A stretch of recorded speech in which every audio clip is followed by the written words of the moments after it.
if you look at hiring, and I'm just going to throw out a number, I'm sure it's going to be different in all markets, but let's just say we hire somebody for 48,000 a year. The way I was able to move past and be comfortable with that was I wasn't hiring somebody for $48,000 a year. I was making an $8,000 investment. And I would know in the first 60 days if that person was going to be the right fit for us. Okay. So I was willing to invest $4,000 for month one, another $4,000 for month two, and see, did this move me in the direction that I needed to move?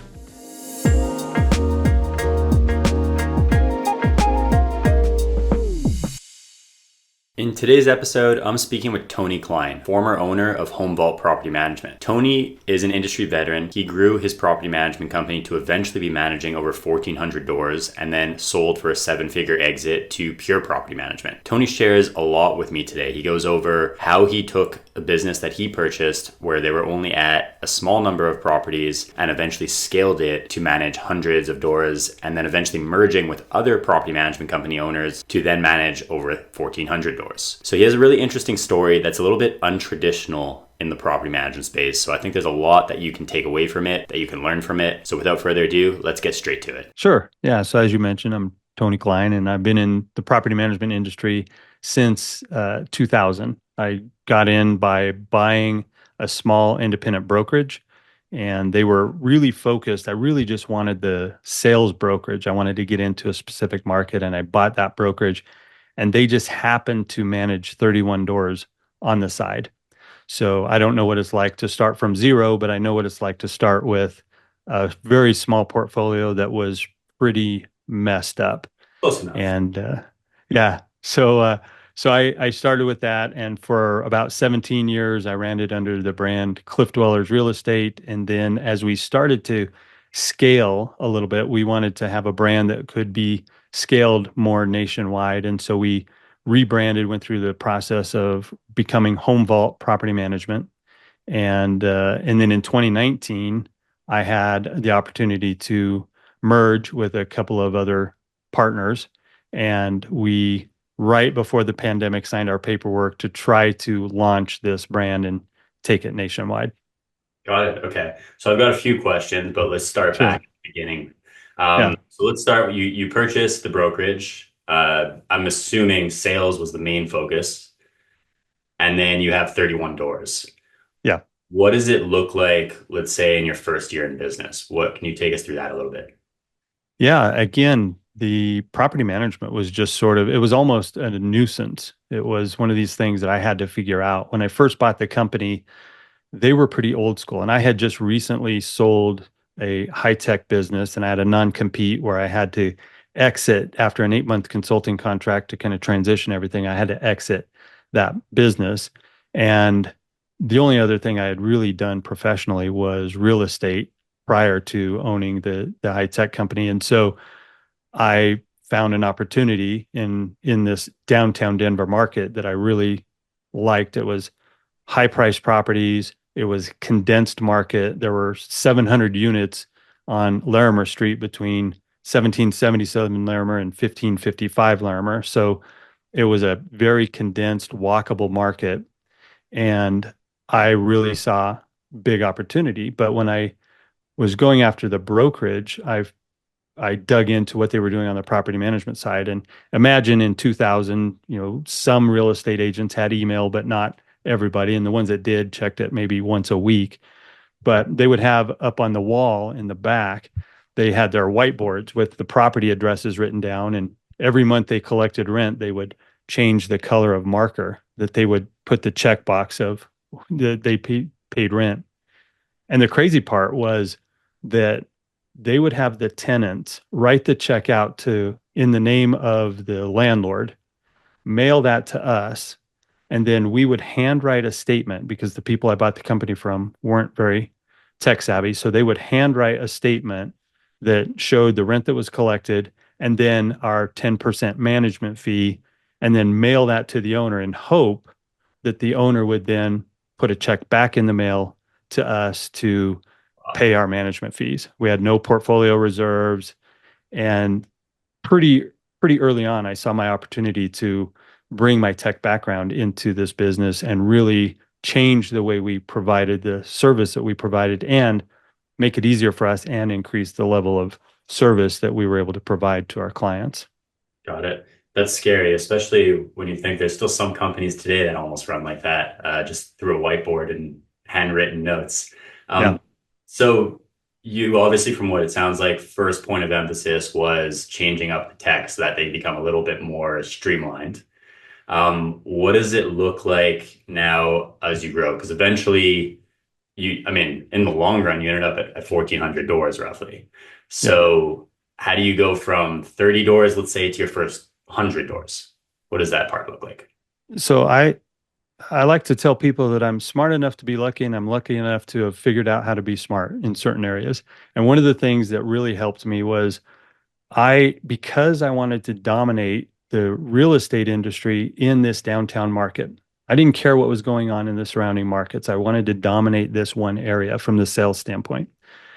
And there was one other brokerage that was pretty big. At one point, they had like 80 agents. The largest that we got was 11 agents, but we didn't start out that way. When I started out, it was just me. And then I tried to hire an assistant. And thinking back at that moment when I hired that assistant, I'm thinking, oh my gosh, look at the impact that this is going to have on our profitability, good or bad. Like Mhm. if this doesn't pay off, if I roll the dice and hire somebody, then I could lose all the profits that I'm making on the property management side because I was really trying to separate the two businesses and have each one stand on its own. Yeah. And so, when I'm looking at that, I thought if I'm really going to be dominate in the real estate space here, then I should probably only focus building the relationships and really learning this market on the property management side. So one of the areas where I was lucky enough to be smart was that I said, if it's too far to walk from my office, it's too far. But if I could walk to it, why would you use anyone else?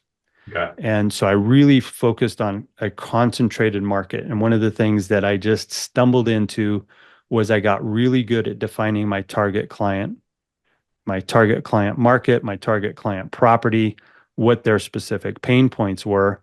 And those were different than what you might find on an outer ring in downtown Denver.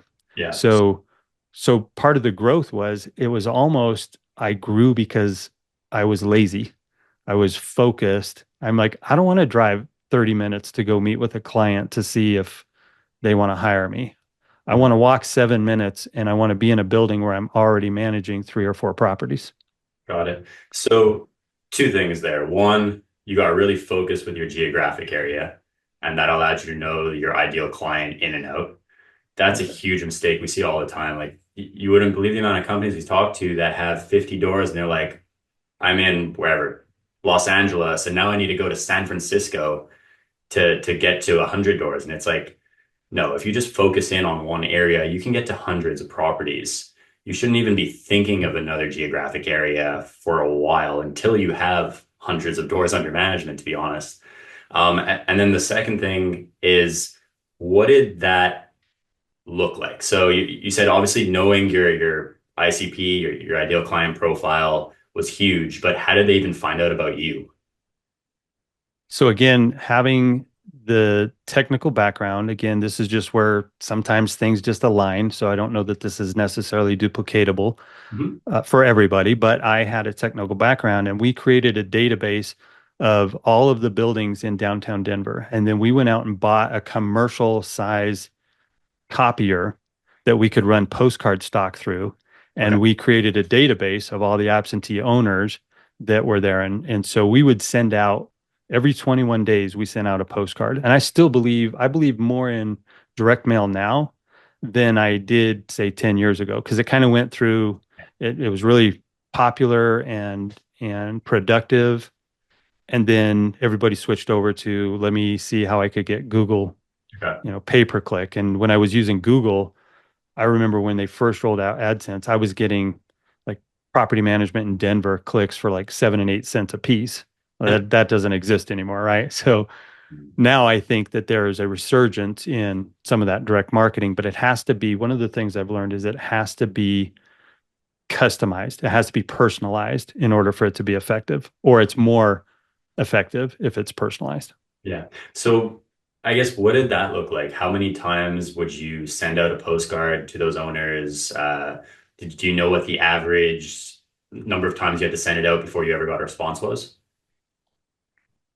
So when I coach people through this, I tell them that when you're doing some kind of marketing, and of course, you guys know this better than I do, I'm sure, but you can't send something one or two times and expect a result from it. People still have to get to know you, become familiar with your brand. You have to build authority in the marketplace. So I don't know how many times I did it before I started seeing results because I just committed that this is what we were going to do. So we sent out a postcard every 21 days. Okay. And then we sent out a 8-page tabloid size newspaper on 35-pound newspaper stock, which I know that's probably in the weeds, but it was thick. It wasn't that cheap newspaper. It was a thicker newsprint. Yeah. And we got to the point where we were sending out 14,000 copies of those once a month. Got it. And To the we wound up same, getting sponsors to the exact same owners? to those owners and others. So we knew the absentee owners in our marketplace, but because we were able to get sponsors to help us fund that, it was a zero cost newspaper that we put out, other than the fact of the effort of coordinating and taking it to, because we were mailing them, we were inserting them in other newspapers and stuff like that. Hmm. So we would have to take it to the post office and drop it off at their bulk mail. But outside of that, the sponsors basically paid for that. So imagine somebody else trying to come into my market and they send out a direct mail piece or they do a newsletter, email newsletter, something like that, and they do it 2 or 3 times. There's not a chance that they're going to compete with my consistency of every 21 days plus the newspaper plus the technical background I had to be able to kind of get us positioned well on the web right from the beginning. Yeah, no, 100%, especially in an industry like property management. It's not like a plumber where your toilet is overflowing and the first person that you see you're going to call because you're in a desperate situation, right? Yeah. Property management, you're dealing with generally someone's largest asset. They're not just going to see an ad, click on that ad, or get one postcard, see that postcard, and be like, oh, I'm definitely going to hire this person, right? It's Yeah. usually a longer term process. And in your case, I think what you did is super smart. They're seeing you every 3 weeks roughly. At that point, it really starts to like resonate in their mind, like, oh, this company, I know I see them everywhere. They must be reputable. So by the time even a year goes by, they've seen you more than a dozen times over and over again in their mailbox. And Yeah. at that point, it just becomes much easier to get them to trust your business because, it's psychological at the end of the day. But the more we see a company, the more we start to trust them. Yeah. So, One okay. of the things I'll add to that is that, when I talk to people when they ask me about this program, is that if you think about the touch points when somebody needs to hire a property manager, it's either at the end of a lease because their tenant is getting ready to move out, they gave notice. And if I'm an absentee owner, how far away am I going to have to drive to do showings, to coordinate turnover, all of that? Mhm. Well, even if you got a new tenant once a year, you still only have that happening once every 12 months. So if you tell somebody, I tried doing direct mail and it didn't work, and you say, well, how many times did you send it out? And they tell you, oh, I sent 500 postcards twice Yeah. and it didn't work. It's because, think about this, if I only, other than maybe a tenant that didn't pay rent or I'm having to evict a tenant, the odds of me deciding to change something and hire a property manager is I'm only going to need you every 12 months. So Yeah. we designed our postcards so that it was from the mailbox to the trash can. I wanted them to see the authority that we had. I wanted them to recognize the logo. The text of what you put on it really became secondary until they had seen you enough times that they saw you as the authority brand in the marketplace. Yeah, no, that's a very good point. And also, I assume because you're sending it out so often, you don't necessarily know when each owner's lease is ending, right? So Right. you just got to make sure you're there every single month so that eventually one of those months the lease will be ending, and that's the time where they're the most likely to actually hire a property management company. Yeah. Okay. Yeah. I used to see people that would try to enter our marketplace, they'd send out some really heavy stock, thick, glossy, and it was kind of a little bit of a running joke, but we'd say, okay, I wonder how many of those they're going to send out because we owned investment properties in the marketplace too. So we would get their mailers and they'd send them two or three times and then they would be like, well, we blew our budget and we don't have the ability to continue. So it's more about the consistency than the quality. I mean, you still want to have nice quality, but it's more important to be consistent. Yeah, and I think that translates not just to direct mail, but honestly to any marketing channel in property management these days. It's not a quick process. It's not oh, they see an ad and they click on it and they're going to reach out. I mean, that does happen, but that's not how the majority of leads come through. Yep. It's really the landscape is very different compared to most local businesses. So I hear you on that. So you started off at 30 properties. Eventually, you merged with other business owners, from what I understand. Yeah. I guess what did the growth look like from those 30 properties up until the point that you merged? Like how many doors were you able to bring it to? Yeah. So before we merged at our largest, we were about 330 doors. Some of those were not necessarily profitable doors. You learn through experience that, not all business is good business. Yep. And we wound up scaling back some of those, but the way we were able to scale up to that point was just really, as I mentioned, being super focused on our market, understanding their pain points, and then delivering a high level, high quality of service.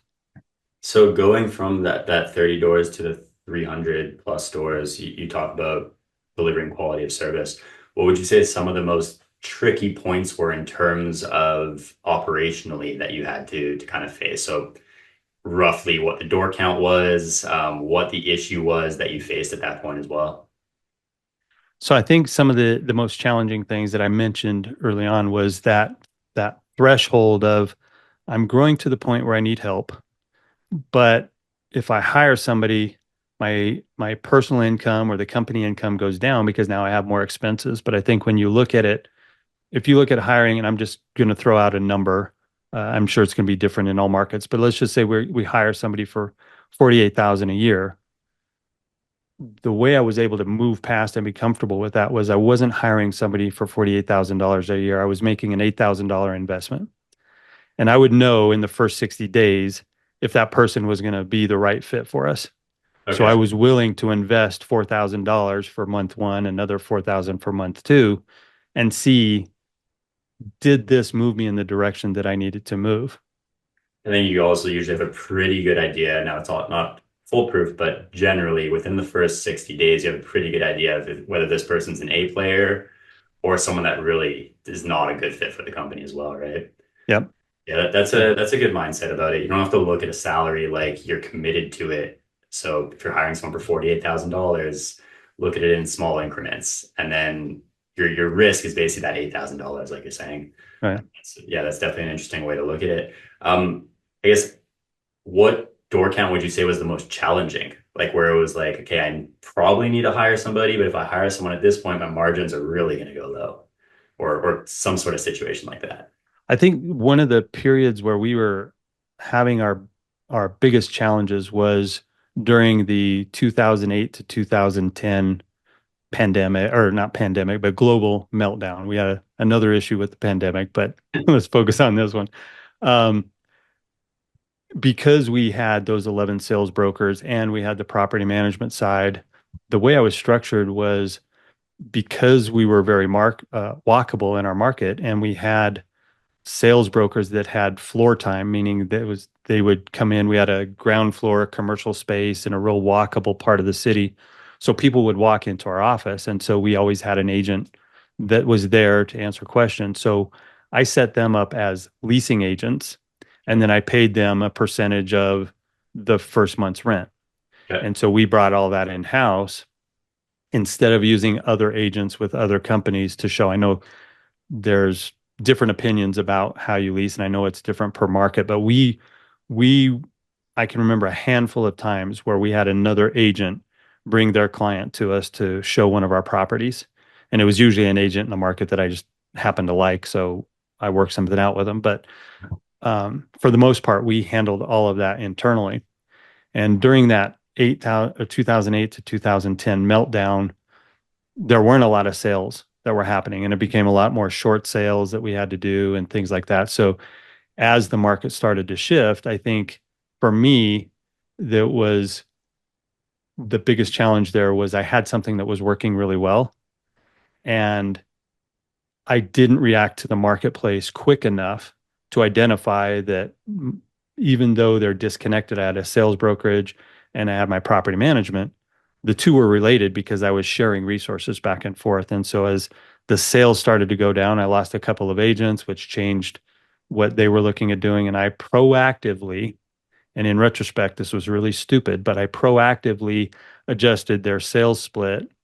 So they had a 50% split on sales that I brought in. So if they were selling one of our portfolio, we kept 50% on the sales side.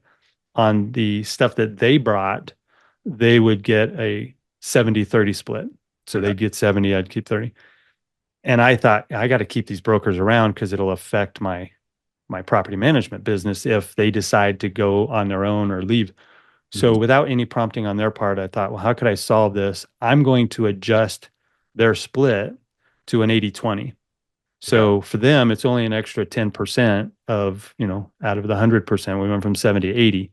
But for us, we gave away a third of the real estate income because I gave away, instead of getting, 30%, I'm getting 20%. So I gave away a third of what we were keeping. And once you do that, I should have positioned that as a bonus. I should have said, in the next quarter, I'm going to give you an extra 10% of the sale or whatever. Yeah. But instead, I changed it. And once you change it and give somebody something, you can't take it back no matter what happens with the marketplace. So that was a challenge where that shifted our market. So eventually, I did wind up hiring a leasing person, and then I hired a business development person. Gotcha. Okay. Yeah. That's lesson in hindsight, right? That's Yeah. something you can take forward to future businesses, but I can definitely see how that can be challenging. Yeah. So eventually you said in 2019, if I'm not mistaken, you had then decided to merge with other property management companies and form Home Vault Property Management. Yeah. Can you We had originally rebranded in 2017 to Home Vault, Okay. and the vision there was I think we could create a system where small operators can plug in to some of the back end services and solutions that we provide, some of the training, and allow them to continue to operate their own local market, Mhm. but as a part of Home Vault. So they would sell the business to us. They would still take a profit share, revenue share on their location. So it wasn't quite a franchise and it wasn't a big aggregator. It was sort of this new thing we were going to try. And we were really excited about it. And we decided that we found some people that wanted to do that with us. And so in 2019, December of 2019 is when we signed our paperwork to form that original merger. Got it. So what does that look like? First off, how do you find the partners for that? How do you then go out and find other businesses that are interested in participating? Can you tell me a little bit about that? Yeah, so I think the way that I found some of the original partners was that I was in a mastermind. Okay. And you, in this mastermind over a couple of years, we had talked about some of the things that each place was struggling with. And so you learned how we could help each other to overcome some of these challenges. And it just, Sean Johnson was one of my partners, and we were out at Moab, just me and him. And at one point, he said, or I said, I can't remember which way the conversation went, but one of us basically said, what if we created a brand where we could just do some resource sharing? So if we remarketed all under one brand, then I could do what I'm doing in my market, you could do what you're doing in your market. And honestly, I don't remember who said what, but the other person said, well, instead of just sharing a brand, what if we just actually merged? Okay. And so then we were like, you're out in Moab on these little four-wheel drive razors and under the stars, and you're thinking, dreaming big, and we're like, this could actually be the thing that we want to take that would fill that Home Vault original dream. And take that across the country. So I think we were excited enough about it that even if people didn't 100% understand about it, they felt the excitement and felt like they wanted to be a part of it. Okay, got it. So you merged, how many other businesses was it that merged at first? So it was me and three others. Yeah, so basically Yeah. four businesses merging. And Yeah. then there, from what I understand, you went out and acquired other businesses as well. Yeah, we did. Now the challenge was because we launched this in December 2019 and then the pandemic hit in really March of 2020, it really changed our entire business model because we had planned on doing a lot of traveling. We had planned on going to every single conference and building out those relationships and really working on that. And then for a year, we really couldn't do that.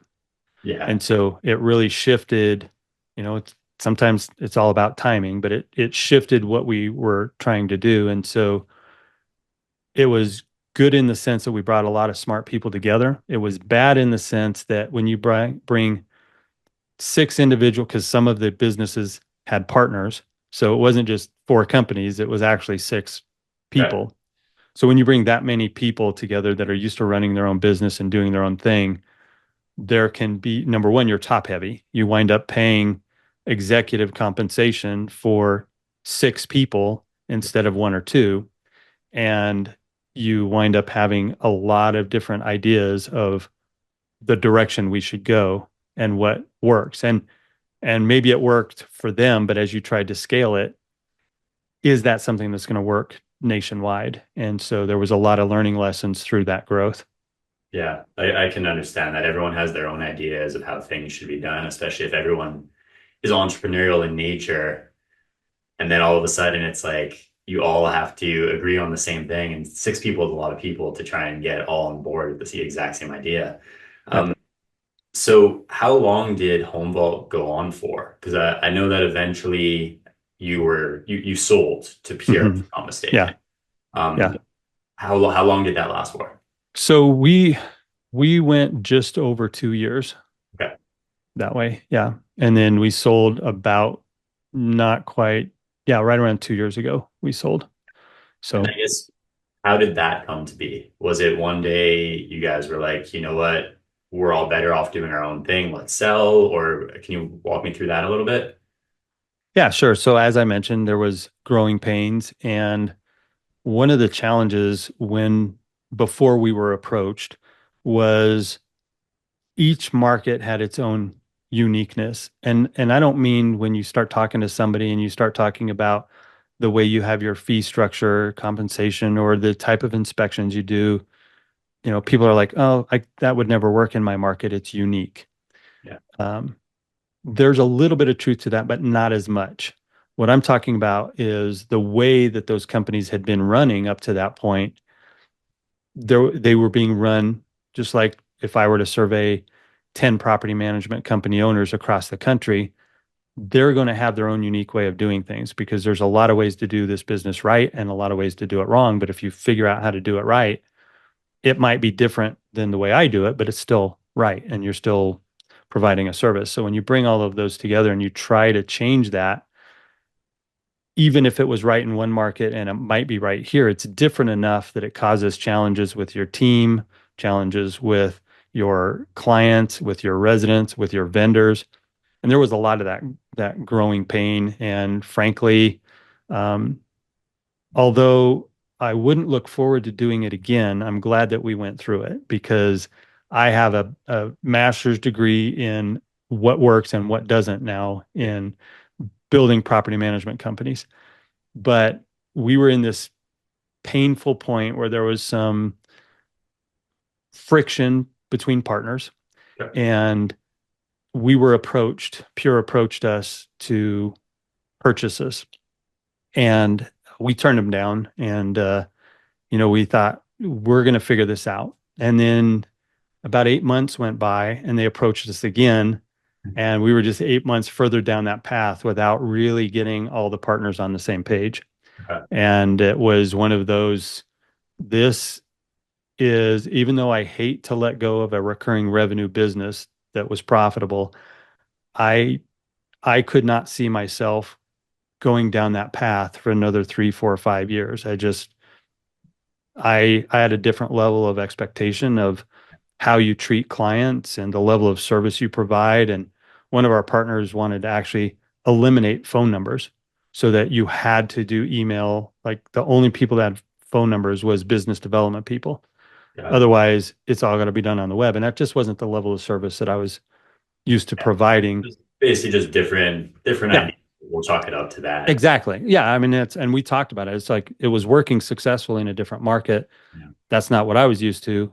And, and so we just had enough of a difference in the vision and the future of the company that it was just when they came back with a better offer 8 months later, we said, this is it's time. What does that offer look like? Is it a percentage of EBITDA? Is it a multiple? Is it based off the number of doors you had? Like what can you take us through kind of what that looks like? So I would love to do that. I have a uh, non-disclosure agreement and a non-disparagement agreement. Um, No or problem. at least if I did have those, I wouldn't be able to tell you about it. So what I can tell you is they did have a formula, and it was they came to us, and obviously the more doors you have, the more you're going to get paid. But they did look at just beyond door count. They Like wanted to look at revenue, so forth. profitability, all of that. Got it. We don't have to go too deep in that. Don't want you to get in trouble. Yeah, thanks. So once you sold the business, were you still involved in it? Like, did you then get put into Pure's operations, or was it complete like a handoff and you kind of just walked away from everything? Yeah, so I did go on board with them. There were out of the six partners, they negotiated two things. They first negotiated the sale of the business, and then they negotiated employment. Yeah. So if we all six partners had to agree to sell, which we did. And then after we agreed to that and we had a letter of intent, then they started having negotiations for employment. And so three of the six of us were offered employment with the company. And my role when I went on board with them was to be in their acquisitions. I was to help them identify other companies that were in a position to sell and to, come on board and be a part of Pure. Got it. Okay. And then eventually, I'm assuming you walked away from Pure. What have you been doing since then? Well, I'll tell you I walked away from Pure for a couple of reasons. Number one, and this is my opinion, and this is how I see it. I'm sure that if you ask somebody from there, they won't see it this way. Um, but this is how I felt. I had spent so long. I started doing coaching and consulting in the property management space back in 2017, and I had spent so long helping companies achieve their dreams and fulfill, what they're trying to accomplish in the future. To my role became, and again, this is how I see it, but my role became finding somebody that is having a weak moment that's ready to throw in the towel and capitalize on that. And so it just was not a good long-term fit for me. And so as much as I tried to build relationships and talk to people about the opportunity that might be there, it was just a bad fit for me. I honestly should never have gone on with that because it wasn't a good fit for me in that aspect. But the other thing was when they bought my company, as they should, it's their asset. They started making changes to it. And it's really hard to watch your baby, if you will, to grow up, get married, and then be dismantled. And so it was time for me to say, you know what, that was a great run. I really enjoyed almost all of it. I made some money doing it. I built a lot of relationships. Mhm. And now it's time for me to really focus on helping other people go back to that coaching and consulting aspect where now I spend all my days when I'm working with other business owners, taking them through creating their uh, base fundamentals, really getting clear on their policies, helping them with their processes, figuring out what positions they need on the team, their roles, responsibilities, finding the right people, recruiting the right people, and then making sure that they're using the right tools, technology, and resources. And one of the things I see in this industry, and it's a shame, is that people get that shiny object syndrome and they start chasing the new technology and pressing the easy button. And I think there are a lot of people are paying for a lot of technology that they're not using or Yeah. they're not using well, or what they're doing with it is not at the end of the day providing them with the advantage of the automation or whatever when they could just step back and really own the policy. If you're really clear on the policy, then the automation of the process is less important. Yeah, 100%. We see it all the time.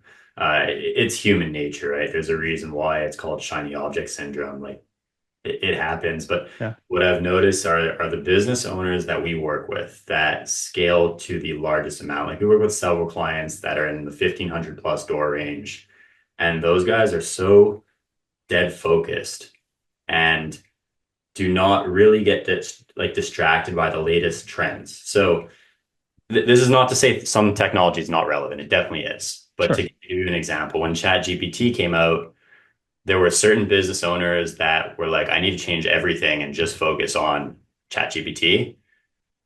And yet the largest ones were like, I'm going to see how that plays out. Right. Yeah. You don't, I mean, sometimes it's great to be the first person to adopt something, but at other times, you can also kind of hurt your business. So Yeah. it's a delicate balance, of course, but yeah, it's definitely something that's a challenge as a business owner not to get distracted by that shiny object. So Yeah. so during your time in property management, let's say that you had to go back 20 years now and start from scratch. What's the one thing you would change that you believe would help you succeed at a quicker rate? Whether that's growth, whether that's operationally, whatever success means to you. Yeah.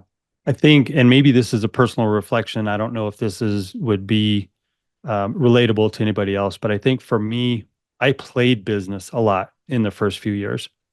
I had a business. I went to the office from 8 to 5. I pulled my car into the parking space in the garage. I set up my laptop and I was there to handle whatever the day threw at me.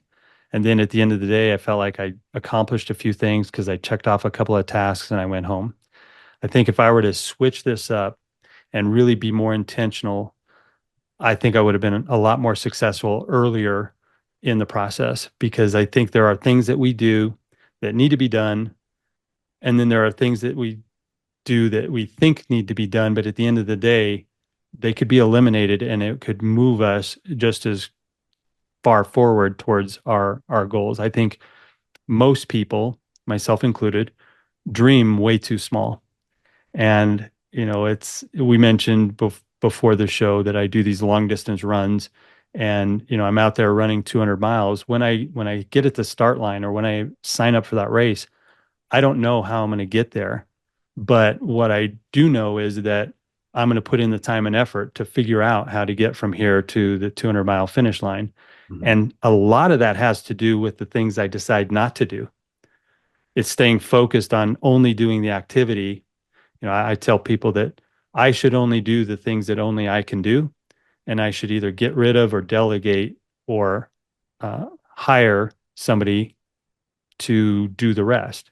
Mhm. And so I think if I were to try to get more successful earlier on, it would be to dream bigger and not just show up and play business, but actually work on the things that move you forward to those goals. And I know a lot of business owners, they have an idea of what they're trying to accomplish.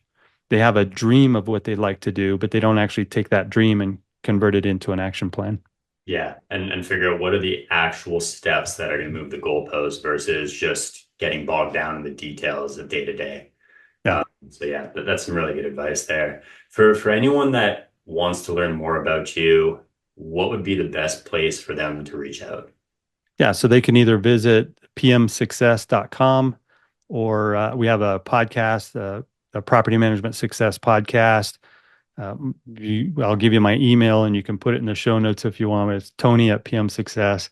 Yeah, But yeah, I've been in this business for over 20 years. I love collaborating and hearing what people are trying to accomplish and cheering them on in whatever they're trying to accomplish. So even if it's just a reach out and say, hey, listen to the podcast and, connect. I love having those connections. So I'd love to have people reach out.